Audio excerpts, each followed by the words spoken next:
Ang kaso ng Mpox ang naiulat sa Davao pero wala raw dapat ipangamba ayon sa mga health official doon.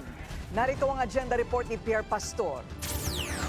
Nagkaroon ng panic buying ng face mask sa ilang parte ng Davao matapos mapabalitang may bagong 4 na kaso ng Mpox sa Davao City. Nauna nang naiulat ang 2 kumpirmadong kaso ng Mpox noong nakaraang buwan. Sa ngayon ay stable at hindi kritikal ang lagay ng mga pasyente at patuloy na minomonitor ang kanilang kondisyon. So kada adlaw po ginamonitor jud na nila sir in kaso po na ay bation. Fortunately naman po kay kada adlaw magdaga-monitor sa mga close contacts po wala joy mga simptomas pa na nagpakita. Ang mga sintomas ng Mpox tulad ng rashes, fever, headache, muscle aches at swollen lymph nodes ay dapat bantayan ayon kay Zafra. Base sa DOH memo, kailangan masinsin na i-monitor ang mga pasyente sa loob ng 3 hanggang 4 na buwan.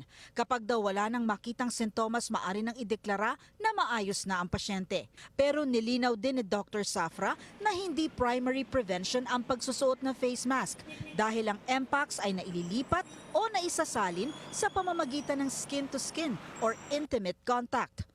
Para maiwasang mahawa o makahawa, muling paalala ng mga eksperto ang maayos na paglilinis ng katawan, gaya ng paghuhugas ng kamay, dahil maaari ring kumalat ang Mpox virus sa mga surfaces o paligid.